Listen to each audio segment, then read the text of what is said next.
Hello નમસ્કાર વિદ્યાર્થી મિત્રો, વેદ ડિજિટલ એજ્યુકેશનમાં આપનું હાર્દિક સ્વાગત છે। આજે આપણે ધોરણ 6 વિષય વિજ્ઞાનની અંદર 7મો પાઠ ગતિ અને અંતરનું માપન, જેની સ્વ અધ્યયન પોથીનું આપણે 100% ટાઈપિંગ સાથે સરસ મજાનું સોલ્યુશન જોવાના છીએ। તો ખાસ વિદ્યાર્થી મિત્રો, ચેનલમાં નવા હોય તો ચેનલ સબસ્ક્રાઈબ કરો, બાજુમાં આવેલા બેલ આઇકનને પ્રેસ કરો, જેથી તમને અવનવા વિડીયોની માહિતી નોટિફિકેશન મળી શકે। વિડીયો લાઇક કરો, તમારા મિત્રો દોસ્તોને ચોક્કસથી શેર કરો। તો વિષય વિજ્ઞાન પાઠ નંબર 7 ગતિ અને અંતરનું માપન। તો ચાલો વિદ્યાર્થી મિત્રો જોઈએ ખાલી જગ્યા। તો પૈડાની શોધ બાદ વાહન વ્યવહાર ક્ષેત્રે મહત્વપૂર્ણ પરિવર્તન આવ્યા। લંબાઈનો એસઆઈ એકમ મીટર છે। નાના બાળકના પારણાની ગતિ આંદોલિત ગતિ પ્રકારની ગતિ છે। પ્રશ્ન 2, નીચેના પ્રશ્નોના 1-2 વાક્યમાં જવાબ આપો। ચોથું, આધુનિક સમયમાં લોકો એક જગ્યાએથી બીજી જગ્યાએ જવા માટે કયા કયા વાહનોનો ઉપયોગ કરે છે? તો બાઇક, રિક્ષા, કાર, બસ, રેલવે, એરોપ્લેન, સાયકલ, ટ્રેન વગેરેનો। તમે શાળાએ કયા પ્રકારની ગતિ કરીને પહોંચો છો? તો અમે શાળામાં અવ્યવસ્થિત ગતિ કરીને પહોંચીએ છીએ। ઘણા વ્યવસ્થિત રસ્તા ઉપર ચાલે જતા હોય તો વ્યવસ્થિત, બરાબર। રીનાબેન અને હેતલબેન વેદકે પગલાંની મદદથી અંતરનું માપન કરે છે, તો બંને બહેનો ચોક્કસ માપન કરી શકશે? શા માટે? તો ના, બંને ચોક્કસ માપન કરી શકે નહીં, કારણ કે બંનેના પગની અને હાથની લંબાઈ એક સરખી હોઈ શકે નહીં। વિદ્યાર્થી મિત્રો, તમારે ધોરણ 6ના વિજ્ઞાન વિષયના તમામ વિડીયો લેક્ચર જોતા હોય, અને એ પણ ફ્રીમાં, બરાબર, એવું નહીં કે વિજ્ઞાન, બધા જ વિષયના વિડીયો લેક્ચર તમને ફ્રીમાં મળશે। અને આ સિવાય ઘણું બધું મળશે પરીક્ષા માટે ઉપયોગી। ક્યાંથી મળશે? તો ભાઈ આપણી વેદ ડિજિટલ એજ્યુકેશન નામની એપ્લિકેશન, બરાબર, જે ગેમ ડાઉનલોડ કરો ત્યાં જઈને ડાઉનલોડ કરો, જેમાં 3 થી 12 ધોરણના તમામ વિષયના પાઠ્યપુસ્તકની સમજૂતીના વિડીયો, સ્વાધ્યાય અભ્યાસની સમજૂતીના વિડીયો, વિષય પ્રમાણે ઉપયોગી પેપરો, એકમ કસોટી, સ્વાધ્યાયન પોથી, પ્રોજેક્ટ બુક, ગેમ ડાઉનલોડ કરો, ત્યાં જઈને એપ્લિકેશન ડાઉનલોડ કરો, ઓપન કરશો એટલે આ પેજ ખુલશે, જેમાં તમારા મમ્મી અથવા પપ્પાનો મોબાઈલ નંબર નાખો, સેન્ડ ઓટીપી કરો, 4 આંકડાનો ઓટીપી નાખશો એટલે પેડ કોર્સમાં જુદા જુદા પરીક્ષા માટે ઉપયોગી પેડ પ્લાન, વાર્ષિક પરીક્ષાના પેપરો, એક્ઝામ પેપરમાં અત્યાર સુધી લેવાયેલી એકમ કસોટીના પેપરો, 3 થી 12માં 3 થી 12 ધોરણના વિડીયો, તમારું ધોરણ પસંદ કરવાનું, વિષયમાં પાઠવાઇઝ વિડીયો જોઈ શકો છો। ક્લિયર? 2 ગામ કે શહેર વચ્ચેનું અંતર માપવા માટે તમે કયા એકમનો ઉપયોગ કરશો?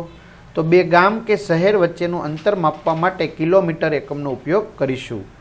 મકાનની છત પરથી છોડી દીધેલા દડાની ગતિ કયા પ્રકારની હશે?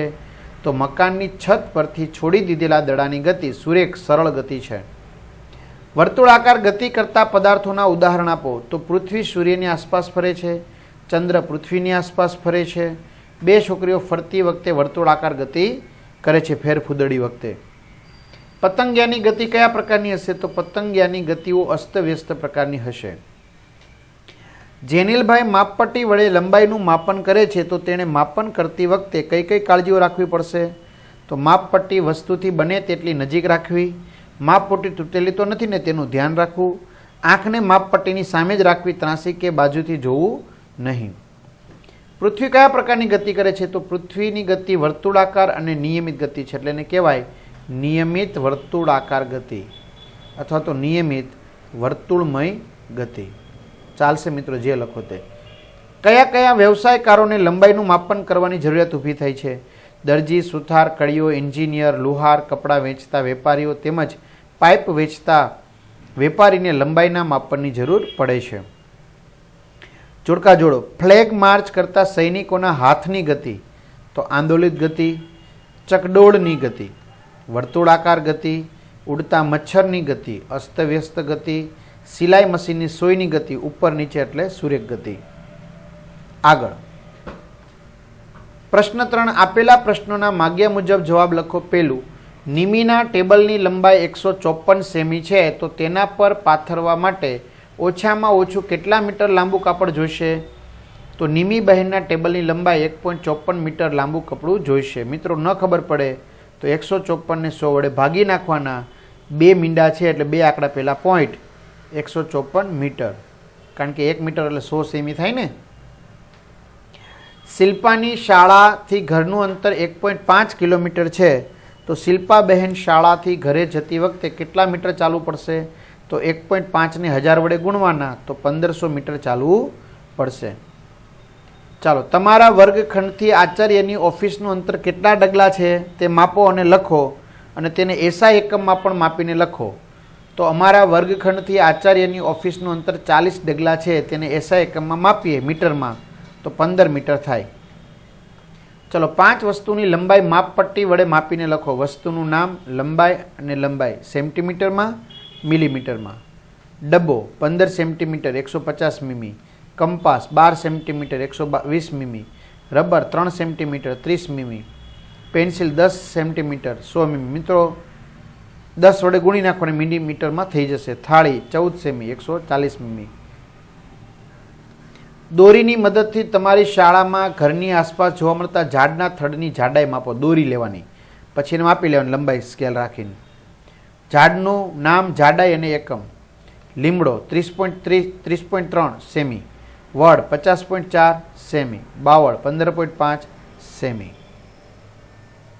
ચલો, નીચે આપેલ આકૃતિમાં સલમાનભાઈ અને સુરેશભાઈ બિંદુ એથી મેદાનમાં દોડવાનું એક સાથે શરૂ કરે છે, તો તેઓ બંને એક જ સમયે બિંદુ બી પર પહોંચે છે. તો કોણ ઝડપથી દોડ્યું? સુરેશભાઈ, કારણ કે સુરેશભાઈને જો વધારે રસ્તો કાપવો પડે મિત્રો, બરાબર, તો લાંબુ અંતર વધુ ઝડપ સાથે કાપે છે સુરેશભાઈ. 21 તમને નીચે મુજબ ABC માપપટ્ટી આપવામાં આવે છે, જેની મદદથી 10 સેમીની લંબાઈ માપવાની છે. તો લંબાઈના સાચા માપન માટે તમે કઈ માપપટ્ટીનો ઉપયોગ કરી શકશો? તો મિત્રો ત્રણેયનો ઉપયોગ થઈ શકશે. કેમ?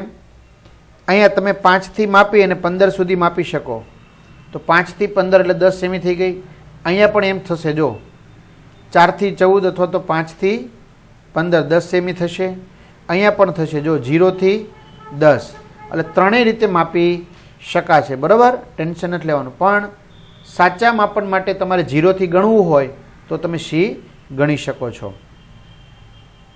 તો આ સાથે સરસ મજાનું સમજૂતી અહીં પૂર્ણ થાય છે, સોલ્યુશન અહીં પૂર્ણ થાય છે.